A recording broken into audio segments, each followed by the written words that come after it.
आपलं शहर आता स्मार्ट होतंय, मग तुम्ही कधी स्मार्ट होताय? स्मार्ट न्यूजचे YouTube चॅनल सबस्क्राइब करा, स्मार्ट बना। नोटिफिकेशनसाठी बेल आयकॉनवर क्लिक करा।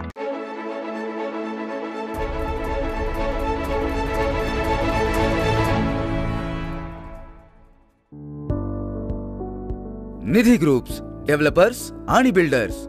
निधी ग्रुप सोबत आता घर करणे झाले अगदी सोपे। आमच्या असंख्य ग्राहकांच्या आग्रहास्तव निधी ग्रुप्स घेऊन येत आहे एक नवा कोरा प्रकल्प। सर्व शासकीय मान्यता प्राप्त KJP, NA लेआउट व town planning approved plots. Shri Swami Samarth colony, Bidi, taluka Khanapur, जिल्हा बेळगाव। आपल्या स्वप्नातील घरकुल सत्यात साकार करीत आहोत। निधी ग्रुप्स, डेव्हलपर्स आणि बिल्डर्स। चला तर मग आजच बुक करा आपला प्लॉट। अधिक माहितीसाठी खाली दिलेल्या नंबर्सवर संपर्क करा। आमचा सहकार घर होईल साकार।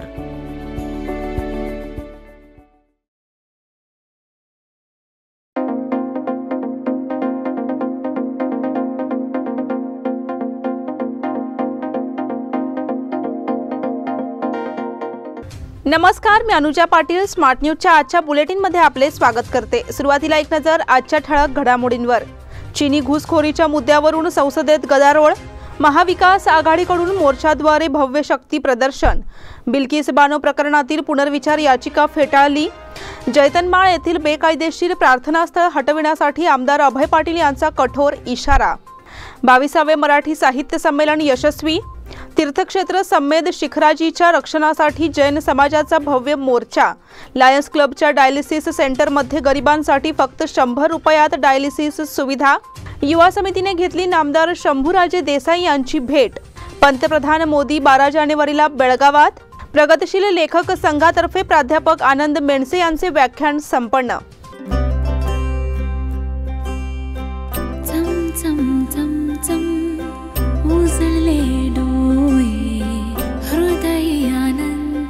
BS Channabasappa & Sons, The Textile Mall.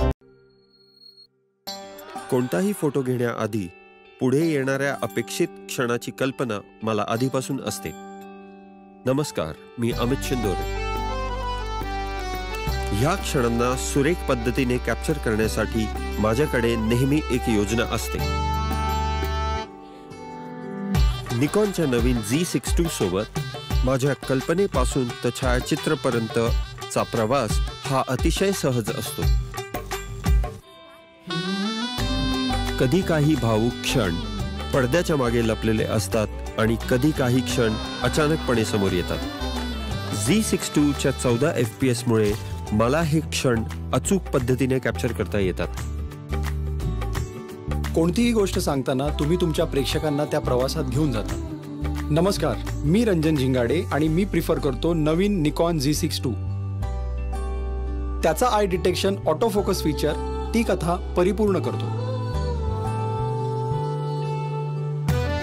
असे मौल्यवान क्षण फार काळ थांबत नाहीत। आता त्याच्या USB पॉवर सप्लायमुळे प्रत्येक क्षण आपण जिवंत बघू शकतो।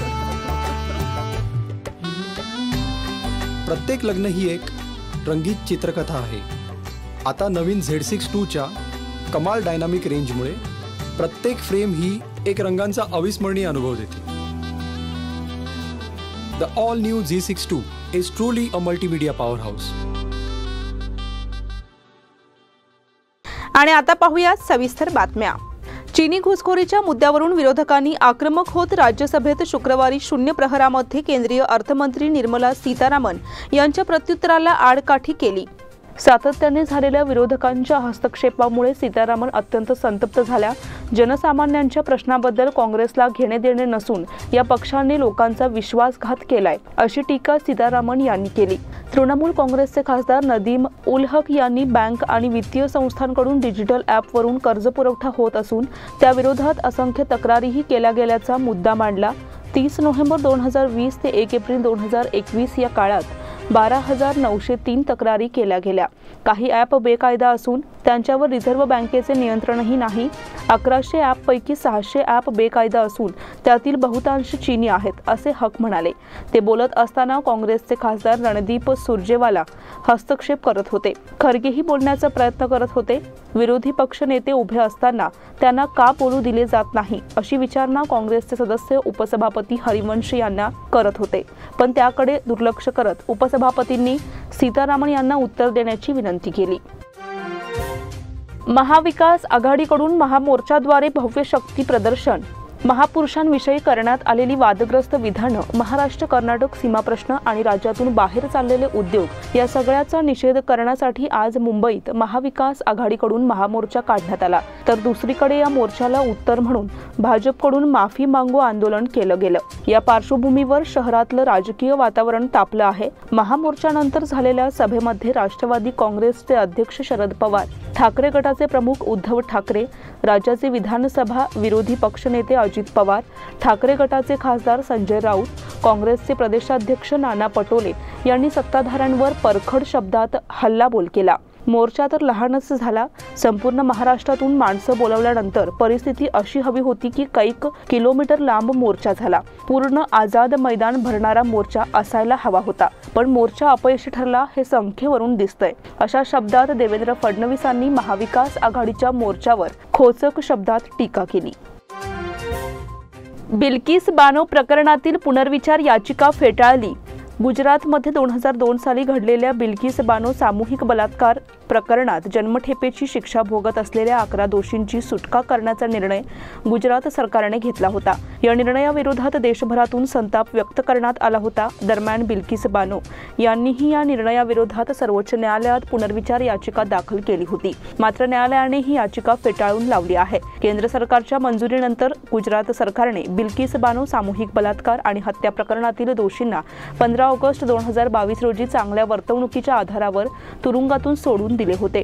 14 वर्षांच्या तुरुंगवासानंतर या दोषींना गुजरात सरकारने मुक्त केले होते। स्वातंत्र्य दिनालाच दोषींची सुटका झाल्याने देशभरातून संताप व्यक्त करण्यात आला होता। जैतनमाळ येथील बेकायदेशीर प्रार्थनास्थळ हटवण्यासाठी आमदार अभय पाटील यांचा कठोर इशारा। जैतनमाळ येथे बेकायदेशीर प्रार्थनास्थळ सुरू करण्यात आल्याच्या प्रकरणी आमदार अभय पाटील यांनी कठोर भूमिका घेतली आहे। बेकायदेशीरपणे सुरू असलेले हे प्रार्थनास्थळ हटविण्यासाठी त्यांनी दिनांक 5 जानेवारी पर्यंतची मुदत दिली आहे। शुक्रवारी रात्री सदर जागेवर आमदार आपल्या शेकडो समर्थकांसह गेले असता जैतनमाळ येथे काही काळ तणावाचे वातावरण निर्माण झाले होते। बेळगाव ग्रामीण पोलीस ठाण्याच्या हद्दीत येणाऱ्या या भागातील खासगी जागेत कोणतीही परवानगी न घेता ते घराचा नमाजासाठी वापर करत होते। गेल्या वर्षभरापासून रहिवाशांनी याबाबत तक्रार करूनही पोलिसांनी कोणतीही कारवाई केली नाही। दरम्यान प्रार्थनास्थळी स्पीकर लावण्यात आल्याने रहिवासी आणखीन संतप्त झाले। या संदर्भात बेळगाव तहसीलदार आणि ग्रामपंचायतींनी नमाज पठणासाठी परवानगी नसल्याचे स्पष्ट केले। या पार्श्वभूमीवर बेळगाव दक्षिणचे आमदार अभय पाटील हे हजारो कार्यकर्त्यांसह काल रात्री 11 वाजता JCP सह प्रार्थनास्थळ रिकामे करण्यासाठी गेले होते। यावेळी तेथे असलेल्या पोलिसांनी परवानगी दिली नाही, तसेच वादावादीही झाली। आमदार आणि समर्थकांनी JCP पुढे नेण्याचा प्रयत्न केला, मात्र ACP आणि DCP यांनी पुढे येऊन त्यांना एक वेळ पोलीस गुन्हा कायदा आणि सुव्यवस्थेचे कारण देत रोखले। यावेळी आमदारांनी जिल्हाधिकारी पोलीस आयुक्तांनी यावे असा आग्रह धरला। अखेर घटनास्थळी असलेल्या ACPंनी परिस्थिती समजावून सांगितल्यावर जिल्हाधिकारी आणि पोलीस आयुक्त पहाटे 3 वाजता घटनास्थळी आले आणि त्यांनी संवाद साधला। अखेर त्यांनी 5 जानेवारीपर्यंत जागा रिकामी करावी, अन्यथा आम्ही स्वतः पुढील कारवाई करू असे स्पष्ट केले। 22वे मराठी बाल साहित्य संमेलन यशस्वी। साहित्याचे संस्कार बालमनावर होणे आवश्यक आहे, तरच नव्या साहित्य निर्मितीचा मार्ग सुकर होईल, असे विचार मराठी बाल साहित्य संमेलनाचे अध्यक्ष कवी प्राध्यापक अशोक अलगोंडी यांनी व्यक्त केले। येथील गुरुवर्य विगो साठे मराठी प्रबोधिनी आयोजित 22वे मराठी बाल साहित्य संमेलन शनिवारी मोठ्या उत्साहात पार पडले। या संमेलनाच्या माध्यमातून बालकांच्या कलाप्रतिभेचे अनेक पैलू उलगडले। आकर्षक ग्रंथदिंडीपासून ते कथाकथनासारख्या उपक्रमांच्या माध्यमातून संमेलन यशस्वी करण्यात आले। संमेलनाच्या अध्यक्ष अध्यक्षस्थानावरून बोलताना प्राध्यापक अशोक अलगोंडी यांनी साहित्य विषयक मार्गदर्शन बालपणापासून होणे आवश्यक असल्याचे मत व्यक्त केले। या संमेलनाची सुरुवात ग्रंथदिंडीने करण्यात आली। या ग्रंथदिंडीमध्ये बालचमू, ज्ञानेश्वर, संत तुकाराम, छत्रपती शिवाजी महाराज, वासुदेव, डॉक्टर बाबासाहेब आंबेडकर, सावित्रीबाई फुले अशा वेगवेगळ्या वेशभूषा करून सहभागी झाले होते। ही ग्रंथदिंडी विद्यानिकेतन येथून ढोल ताशा आणि लेझिमच्या गजरात कॅम्प बेळगाव येथील गोगटे रंगमंदिर येथील कवयित्री शांता शेळके साहित्य नगरीपर्यंत अगदी उत्साहात पोहोचली। यावेळी मान्यवरांच्या हस्ते या ग्रंथदिंडीचे पूजन करण्यात आले। यावेळी व्यासपीठावर विगो साठे मराठी प्रबोधिनीचे अध्यक्ष जयंत नार्वेकर यांच्यासह माजी महापौर मालोजी अष्टेकर, सुभाष ओवळकर आदी उपस्थित होते। तीर्थक्षेत्र समेद शिखराजीच्या रक्षणासाठी जैन समाजाचा भव्य मोर्चा। झारखंड राज्यातील जैन धर्मीयांचे पवित्र तीर्थक्षेत्र असलेल्या समेद शिखराजीचे सरकारने पर्यटन स्थळात रूपांतर केल्याच्या विरोधात बेळगावात शनिवारी जैन समाजातर्फे जोरदार निदर्शने करण्यात आली। झारखंड राज्यातील समेद शिखराजी या पवित्र तीर्थक्षेत्राला पर्यटन स्थळ बनवल्यास बेकायदेशीर आणि अनैतिक कृत्य सुरू होतील आणि तीर्थक्षेत्राचे पावित्र्य नष्ट होईल। हे क्षेत्र संपूर्ण जैन समाजाचे एकमेव आणि पवित्र क्षेत्र आहे, त्याला पर्यटन स्थळ बनवू नये अशी मागणी करण्यात आली। या क्षेत्रातील 24 तीर्थकरांपैकी 20 तीर्थकर मोक्ष प्राप्त झाले आहेत। 20 कोटींहून अधिक ऋषीमुनी मोक्षासाठी गेलेले हे क्षेत्रही आहे, त्याला पर्यटन स्थळ बनवू नये अशी मागणी येथील जैन समाजाने केली आहे। झारखंड सरकारच्या विनंतीवरून केंद्र सरकारनेही हे पर्यटन स्थळ बनवण्यासाठी अध्यादेश जारी केलाय। जैन समाज हा नेहमीच अहिंसावादी समाज राहिला आहे। या समाजाची देवस्थाने इतरांच्या हाती गेली आहेत।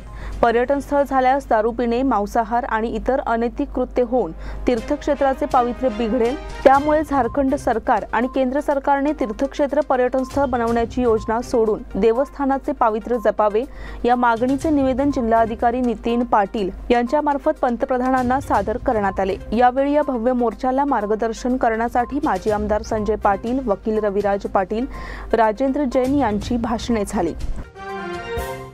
लायन्स क्लबच्या डायलिसिस सेंटरमध्ये गरिबांसाठी फक्त 100 रुपयात डायलिसिस सुविधा। हिंदवाडी येथे कार्यान्वित असलेल्या लायन्स क्लब शहापूर संस्थेच्या डायलिसिस केंद्रामध्ये गोरगरीब रुग्णांच्या सोयीसाठी अवघ्या 100 रुपयात डायलिसिस सुविधा उपलब्ध करून देण्यात आली आहे, अशी माहिती संस्थेचे अध्यक्ष विजयकुमार हेडा यांनी पत्रकार परिषदेत दिली। या पत्रकार परिषदेच्या वेळी माजी आमदार संजय पाटील, राजेश देसुरकर, महादेव हिरोबा, सोमशेखर चौगुले, राजेंद्र जक्कण्णावर आदी उपस्थित होते। बीपीएल कार्ड धारकांना आता डायलिसिस प्रक्रिया फक्त 100 रुपयात आणि इतरांना फक्त 400 रुपयात उपलब्ध करून देण्यात येत आहे। त्याशिवाय डायलायझर आणि डायलिसिससाठी आवश्यक ट्यूब सुद्धा बीपीएल कार्ड धारकांना फक्त 200 रुपयात आणि इतरांना फक्त 400 रुपयात उपलब्ध करून देण्यात येत आहेत। किडनी तज्ञ डॉक्टर यड्डूर यासाठी सहकार्य करीत आहेत। या कंडालीस कर्मचारी प्रशिक्षित तज्ञ आणि अनुभवी आहेत। त्यामध्ये 3 थेरपिस्ट आणि व्यवस्थापकांचा समावेश आहे। याशिवाय या हॉस्पिटलकडून या वैद्यकीय सेवा उपलब्ध करून दिल्या जातात, अशी माहिती यावेळी देण्यात आली।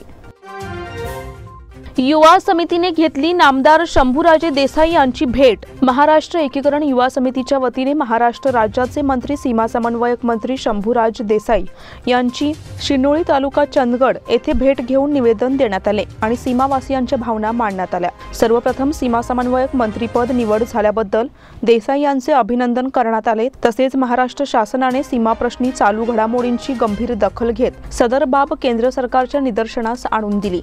निवेदनाला उत्तर देताना शंभूराज देसाई यांनी नागपूर अधिवेशन झाल्यानंतर बेळगावात येऊ आणि महाराष्ट्र शासन सीमा प्रश्न सोडवण्यासाठी कटिबद्ध आहे अशी ग्वाही दिली। यावेळी युवा समिती उपाध्यक्ष अंकुश केसरकर, सचिन केळवेकर, सरचिटणीस श्रीकांत कदम, नगरसेवक शिवाजी मंडोळकर, प्रवीण रेडेकर, सूरज कणबरकर, महेंद्र जाधव, महादेव हुंद्रे, सुभाष मरुचे आदी उपस्थित होते।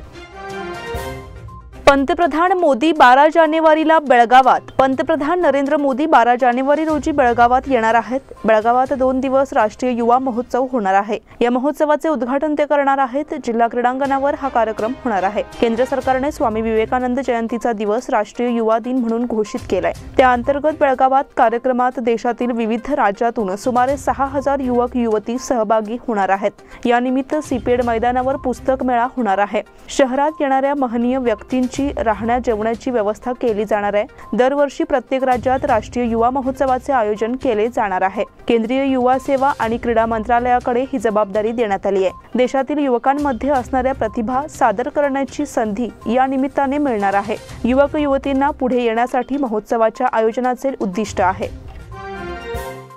प्रगतशील लेखक संघातर्फे प्राध्यापक आनंद मेणसे यांचे व्याख्यान संपन्न। येथील प्रगतशील लेखक संघातर्फे साप्ताहिक व्याख्यान स्वरूपाचा कार्यक्रम शुक्रवारी पार पडला। यामध्ये प्राचार्य आनंद मेणसे यांनी कोबाड गांधी यांच्या फ्रॅक्चर्ड फ्रीडम या पुस्तकासंदर्भात माहिती दिली। या पुस्तकाच्या संदर्भात नव्याने वाद निर्माण करण्यात येतोय, मात्र या पुस्तकामध्ये असलेल्या माहितीचे वाचन आवश्यक आहे असे विवेचन त्यांनी केले। यावेळी व्यासपीठावर ॲडव्होकेट नागेश सातेरी, शिवलीला मिसाळे आणि इतर मान्यवर उपस्थित होते। कृष्णा शहापूरकर यांनी उपस्थितांचे स्वागत केले। कोबाड गांधी यांनी लिहिलेल्या या पुस्तकाला पुरस्कार जाहीर करण्यात आला होता, मात्र त्यानंतर महाराष्ट्र सरकारने हा पुरस्कार रद्द केल्याचे जाहीर केले। त्यानंतर पुरस्कार समितीच्या सदस्यांनी देखील आपले राजीनामे सादर केले आहेत, त्यामुळे वाद निर्माण होतोय। मात्र यामधून अभिव्यक्ती स्वातंत्र्याची गळचेपी करण्याचा प्रकार घडला आहे असा मुद्दा आनंद मेणसे यांनी मांडला। उपस्थित साहित्यप्रेमी, रसिका आणि संघांचे सदस्य बैठकीला उपस्थित होते। आणि आता वेळ झाली आहे छोट्याशा विश्रांतीची। तुम्ही पाहत राहा स्मार्ट न्यूज।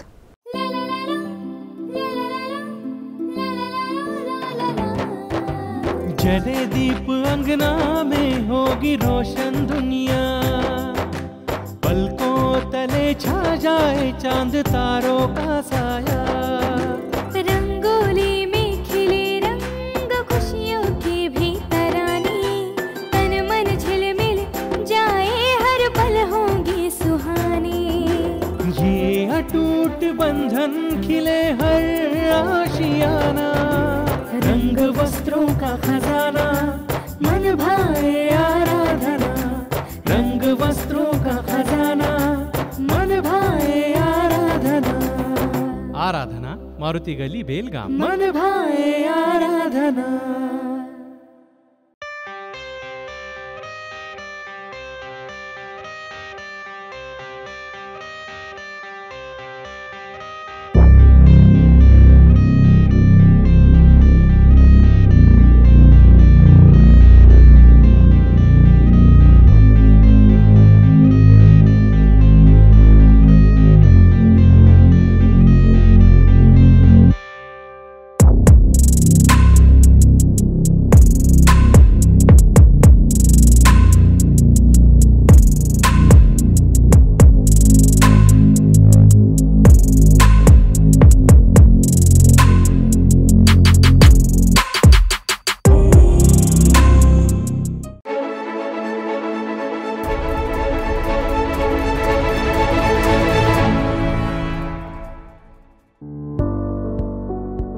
ನಿಧಿ ಗ್ರೂಪ್ಸ್ ಡೆವಲಪರ್ಸ್ ಹಾಗೂ ಬಿಲ್ಡರ್ಸ್। ನಿಧಿ ಗ್ರೂಪ್ ಜೊತೆಗೆ ಈಗ ಮನೆ ಖರೀದಿಸುವುದು ಆಗಿದೆ ಅತ್ಯಂತ ಸುಲಭ। ನಮ್ಮ ಅಸಂಖ್ಯ ಗ್ರಾಹಕರ ಆಗ್ರಹದಿಂದ ನಿಧಿ ಗ್ರೂಪ್ಸ್ ತರುತ್ತಿದೆ ಒಂದು ಹೊಸ ಪ್ರಕಲ್ಪ। ಎಲ್ಲ ಶಾಸಕೀಯ ಮಾನ್ಯತೆಯುಳ್ಳ ಕೆಜೆಪಿ, ಎನ್ಎ ಲೇಔಟ್ ಹಾಗೂ town planning approved plots Shri Swami Samarth colony, Bidi, taluka Khanapur, ಜಿಲ್ಲೆ ಬೆಳಗಾವಿ। ನಿಮ್ಮ ಕನಸಿನಲ್ಲಿರುವ ಘರಕೂಲ ನಿಜವಾಗಿಸುತ್ತಿದ್ದೇವೆ। ನಿಧಿ ಗ್ರೂಪ್ಸ್ ಡೆವಲಪರ್ಸ್ ಹಾಗೂ ಬಿಲ್ಡರ್ಸ್, ಬನ್ನಿ ಇವತ್ತೇ ಬುಕ್ ಮಾಡಿ ನಿಮ್ಮ ಪ್ಲಾಟ್ಸ್। ಹೆಚ್ಚಿನ ಮಾಹಿತಿಗಾಗಿ ಕೆಳಗಿರುವ ನಂಬರ್ಸ್ ಮೇಲೆ ಸಂಪರ್ಕಿಸಿ। ನಮ್ಮ ಸಹಕಾರ ಮನೆಗೆ ಸುಂದರವಾದ ಆಕಾರ।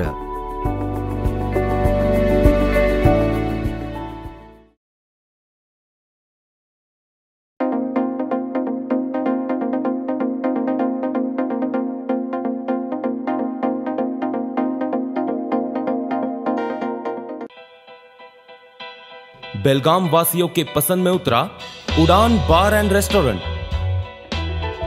सोशल डिस्टेंसिंग का ख्याल रखते हुए हमारा स्टाफ देता है बेहतरीन सर्विस का विश्वास। यहां है पार्टी और फंक्शन के लिए 3 आलीशान हॉल, कारपोरेट डिनर मीटिंग के लिए 3 अलग कक्ष, आईपीएल मैच देखने के लिए 3 बड़े स्क्रीन की विशेष सुविधा। इसके साथ ही साफ सुथरा किचन, जहां हमारा वेल क्वालिफाइड स्टाफ देता है क्वालिटी और हाइजीनिक फूड की गारंटी।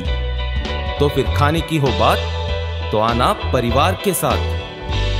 उड़ान बार एंड रेस्टोरेंट, लिंगराज कॉलेज के पास, बेलगावी। फोन 0831243577। विश्रांतीनंतर पुन्हा एकदा आपले स्वागत। बेळगाव उत्तर मतदारसंघामध्ये ई सायकल बाईक शेअरिंग व्यवस्था साकारली आहे। आज शनिवार चन्नम्मा सर्कल येथे या व्यवस्थेचे आमदार अनिल बेनके यांनी जिल्हाधिकारी नितेश पाटील तसेच स्मार्ट सिटी योजनेचे कार्यकारी संचालक प्रवीण बागेवाडी यांच्या उपस्थितीत उद्घाटन केले। वेळ, पैसा आणि पर्यावरणाचे रक्षण करण्याच्या हेतूने आणि स्वास्थ्यही राखता येईल यासाठी public e cycle bike sharing व्यवस्था सुरू करण्यात आली आहे। शनिवारी सकाळी चन्नम्मा सर्कल येथे आमदार अनिल बेनके यांनी या प्रणालीचे उद्घाटन केले। पब्लिक बायसिकल, ई बायसिकल आणि ई बाईक या तिन्ही प्रकारात प्रत्येकी 100 म्हणजेच एकूण 300 ई बाईक असून पर्यावरणाचे रक्षण करण्यासह वेळ आणि पैसे वाचवण्यासाठी यांची नागरिकांना मदत होईल। सुवर्णसौध जवळ देखील ही सुविधा देण्यात आली आहे। नागरिकांनी या सुविधेचा लाभ घ्यावा असे आवाहन त्यांनी केले। माजी आमदार संजय पाटील, मुरगेंद्र गौडा पाटील तसेच भाजपचे पदाधिकारी आणि कार्यकर्ते यावेळी उपस्थित होते। सीआयडी पथक दाखल कागदपत्रांची पडताळणी सुरू। सौंदलगा येथील युनियन बँकेत 87 जणांच्या नावाने 11.50 किलो बनावट सोने ठेवून तब्बल 3,17,00,000 रुपयांची बँकेची फसवणूक करण्यात आली आहे। या प्रकरणाचा तपास निपाणी ग्रामीण पोलिसांनी सीआयडी विभागाकडे सोपवला असून हे पथक 2 दिवसांपासून निपाणीत तळ ठोकून आहे। या पथकाने आवश्यक कागदपत्रांची पडताळणी पोजलस प्रशासनाच्या मदतीने चालवली आहे। सीआयडी पथकाचे 4 अधिकारी या तपासात गुंतले आहेत। या प्रकरणी सध्याचे बँक व्यवस्थापक नरेश हलकर्णी यांच्या फिर्यादीनुसार 87 संशयित असले तरी यामध्ये पोलीस प्रशासनाने या सर्व प्रकरणाचा तपास केल्यानंतर 17 संशयित या प्रकरणामध्ये मुख्य सूत्रधार असून तशी माहिती सीआयडी विभागाला कळवली आहे।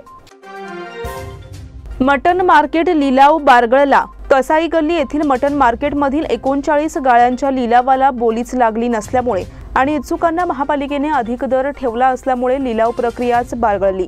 गेल्या आठवड्यापासून महापालिकेच्या विविध गाळ्यांसाठी लिलाव प्रक्रिया राबवण्यात येते, पण या प्रक्रियेला म्हणावा तसा प्रतिसाद लाभत नाही। कसाई गल्लीतील मटन मार्केटच्या गाळ्यांसाठी लिलाव प्रक्रिया राबवण्यात आली। यावेळी इच्छुकांची गर्दी झाली होती। महापालिकेने गाळ्यांचे दर अधिक ठेवले आहेत। 1800 रुपयांचे मासिक भाडे फार होते। महानगरपालिकेने भाडे कमी करावे, 1200 ते 1300 पर्यंत दर आकारावा अशी मागणी केली। त्यावर महापालिका अधिकाऱ्यांनी याबाबत महापालिका आयुक्तांकडे माहिती देण्यात येईल। विधिमंडळ अधिवेशनानंतर त्यावर निर्णय होईल असे सांगितले। त्यामुळे लिलाव बारगळला।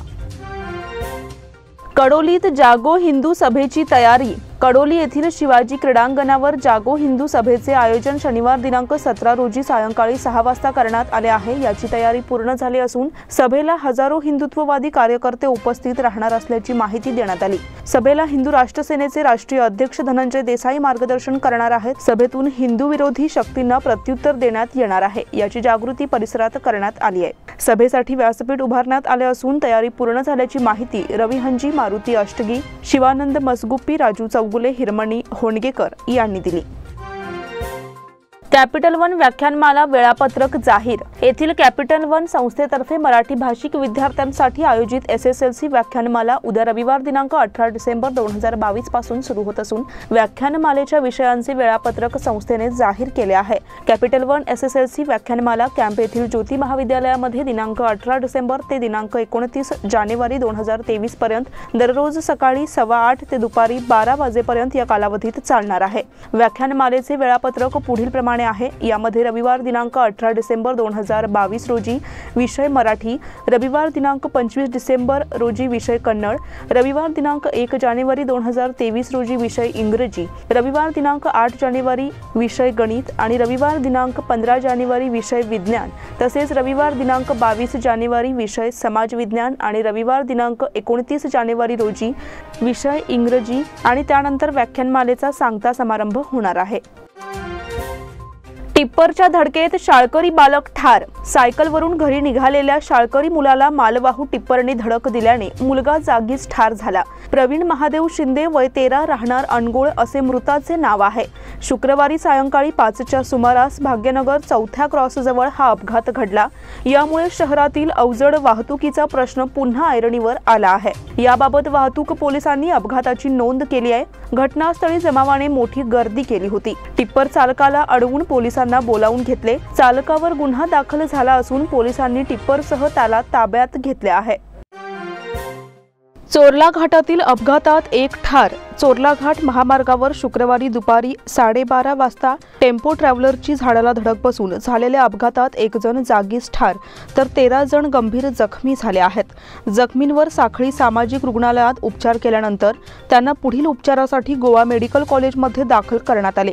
याबाबतची माहिती अशी की टेम्पो ट्रॅव्हलर बेळगाव भागातून गोव्याकडे येत होती। चोरला घाटात चालकाचा ताबा सुटल्याने वाहनाने बाजूला झाडाला धडक दिली। यात 13 प्रवासी गंभीर जखमी झाले तर शिवानंद सज्जन वय 38 राहणार बागलकोट याचा जागीच मृत्यू झाला। सुधीर हरिश्चंद्र राणे यांचे निधन। भेंडी बाजारचे रहिवासी आणि प्रसिद्ध इलेक्ट्रिकल कॉन्ट्रॅक्टर सुधीर हरिश्चंद्र राणे वय 70 यांचे शुक्रवारी अल्पशा आजाराने निधन झाले। त्यांच्या पश्चात पत्नी, एक चिरंजीव, एक विवाहित कन्या, सून, जावई, नातवंडे असा परिवार आहे। न्यू इंग्लिश इन्शुरन्स कंपनीचे निवृत्त अधिकारी दिलीप राणे यांचे ते ज्येष्ठ बंधू होत। रक्षा विसर्जन सोमवारी सकाळी शहापूर स्मशानभूमीत होणार आहे। राजा लखमगौडा लॉ कॉलेजला फुटबॉल स्पर्धेत तृतीय क्रमांक। बेंगळूर येथील रमैहा लॉ महाविद्यालयात राज्य लॉ विद्यापीठातील आंतरमहाविद्यालयीन फुटबॉल स्पर्धेत केएलएस राजा लखमगौडा लॉ महाविद्यालयाच्या विद्यार्थ्यांनी तिसरे पारितोषिक पटकावले। या स्पर्धेत कर्नाटकातून 18हून अधिक संघ सहभागी झाले होते। राजा लखनगौडा लॉ महाविद्यालयाचे विद्यार्थी तेजस इंचाल, अमोल शिंदे, शुभम कुसलापूर, दुर्गाप्रसाद पाटील, तुषार पवार, आकाश सरदेशपांडे, साई माजूकर, ऋषभ लेंगडे, पुरुषोत्तम वडेर, रणछोड शापूरकर, चंद्रकांत चव्हाण, चंद्रकांत पाटील, तुषार पवार, आकाश सरदेशपांडे, आर्यन बागी यांचा समावेश होता। कर्नाटक लॉ सोसायटीचे अध्यक्ष आनंद मंडगी, अध्यक्ष PS सावकर, गव्हर्निंग काउन्सिलचे अध्यक्ष MR कुलकर्णी, प्राचार्य डॉक्टर HS हवालदार, जिमखाना अध्यक्ष डॉक्टर प्रसन्नकुमार, प्राध्यापक अमित जाधव यांनी यश मिळवलेल्या खेळाडूंचा सन्मान केला। मराठा स्पोर्ट्स SJ साईराज चषकाचा मानकरी। टिळकवाडी येथील वॅक्सिन डेपो मैदानावर साईराज स्पोर्ट्स क्लब आयोजित 8व्या निमंत्रितांच्या Akhil Bharatiya tennis ball cricket स्पर्धेत शुक्रवारी मराठा स्पोर्ट्स SJ संघाने साईराज चषक पटकावला। गोव्याच्या संघाला उपविजेतेपद मिळाले। अंतिम सामन्यात 10 षटकांचे 2 डाव खेळविण्यात आले। प्रथम फलंदाजी करताना DS गोवा संघाने 8 बाद 77 धावा केल्या। मोहित याने 18 तर रजत याने 13 धावा केल्या। मराठा स्पोर्ट्सच्या भूषण याने 20 धावात 4 तर अफजल याने 10 धावात 3 गडी बाद केले। मराठा स्पोर्ट्सने पहिल्या डावात 92 धावा केल्या। त्यांच्या मोबिन याने 5 षटकारांसह 35 तर देवराज याने 4 षटकारांसह 35 धावा केल्या। दुसऱ्या डावात गोवा संघाने 7 बाद 77 धावा केल्या। दाजी नाईक याने 4 षटकारांसह 31 धावा केल्या। अनिल नाईक याने 9 धावात 2 गडी बाद केले। विजयासाठी 66 धावांचे आव्हान घेऊन मैदानात उतरलेल्या मराठा स्पोर्ट्सने दमदार सुरुवात केली। त्यांच्या जे शिव याने 17 चेंडूत 23 तर अर्जुन याने 17 धावा केल्या। मोबिन मलिक सामनावीर ठरला। विजेत्या मराठा स्पोर्ट्स संघाला रोख 1,51,111 रुपये आणि 6 फुटी चषक तर उपविजेत्या गोवा संघाला 1,01,111 रुपये आणि 4 फुटी चषक देऊन सन्मानित करण्यात आले। स्पर्धेत 94 धावा आणि 6 गडी बाद करणाऱ्या आसिफ शेख याला मालिकावीर पुरस्कारासाठी बाईक देऊन सन्मानित करण्यात आले। यावेळी स्पर्धा यशस्वी होण्यासाठी योगदान दिलेल्या विविध व्यक्तींचा सन्मान करण्यात आला। बक्षीस वितरण प्रसंगी मल्लिकार्जुन जगजंपी, महेश फगरे, मराठा स्पोर्ट्स संघाचे चालक शिवराज जाधव, युवराज जाधव, विजय धामणेकर, सचिन हंगिरगेकर, हरीश पुरोहित, रमेश गोधवाणी, नारायण फगरे, प्रवीण हुंद्रे, पुंडलिक फगरे, अमर सरदेसाई, रोहित फगरे, नगरसेवक आनंद चव्हाण, प्रणय शेट्टी आदी मान्यवर उपस्थित होते। आंतरशालेय क्रिकेट स्पर्धा 22 पासून बेळगाव स्पोर्ट्स क्लब आयोजित 10व्या हनुमान चषक 18 वर्षाखालील आंतरशालेय मुलांच्या लेदरबॉल क्रिकेट स्पर्धेत गुरुवार दिनांक 22 पासून प्रारंभ होणार आहे। टिळकवाडीतील वॅक्सिन डेपो मैदानावर ही स्पर्धा होणार आहे। हनुमान स्पोर्ट्सचे संचालक आनंद सोमानाचे पुरस्कृत या स्पर्धेतील विजेत्या उपविजेत्या संघांना आणि वैयक्तिक विजेत्या खेळाडूंना आकर्षक चषक देऊन गौरविण्यात येणार आहे। या स्पर्धेत भाग घेणाऱ्या खेळाडूंचा जन्म 1/9/2008 नंतरचा असणे आवश्यक आहे। तरी इच्छुक शालेय संघांनी आपली नावे 19 डिसेंबर पूर्वी स्पर्धा आयोजक विवेक पाटील यांच्याकडे नोंदवावीत। या स्पर्धेत प्रथम 8 संघांना प्रवेश देण्यात येणार आहे। कुस्ती स्पर्धेत लक्ष्मण गोवेकरला सुवर्ण पदक. विजापूर येथे नुकत्याच झालेल्या राणी चन्नम्मा विद्यापीठाच्या आंतर महाविद्यालय कुस्ती स्पर्धेत बसवेश्वर बागलकोट कॉलेजचा विद्यार्थी आणि कणबर्गी गावचा सुपुत्र लक्ष्मण गोवेकर यांनी सुवर्ण पदकासह मानाचा युनिव्हर्सिटी ब्ल्यू किताब मिळवला. 55 किलो वजनी गटात सलग 5 कुस्त्या जिंकून लक्ष्मण गोवेकरने सुवर्ण पदक पटकावले. त्याने उपांत्य फेरीत SM गुळेगुड्डा कॉलेजच्या श्रीनिवासचा पराभव केला, तर अंतिम लढतीत SPM कॉलेज हारुगेरीच्या महेश हादकर याला नमवीत या स्पर्धेचे विजेतेपद पटकाविले. आता त्याची अखिल भारतीय आंतरविद्यापीठ स्पर्धेसाठी निवड झाली आहे. त्याला स्पोर्ट्स हॉस्टेलचे प्रशिक्षक नागराज AR, वडील सिद्धराय गोवेकर, हनुमंत पाटील यांचे मार्गदर्शन, तर आमदार अनिल बेनके, डॉक्टर प्रभाकर कोरे, किरण जाधव यांचे प्रोत्साहन लाभले. याचबरोबर स्मार्ट न्यूजचे आजचे बुलेटिन इथेच संपते. धन्यवाद.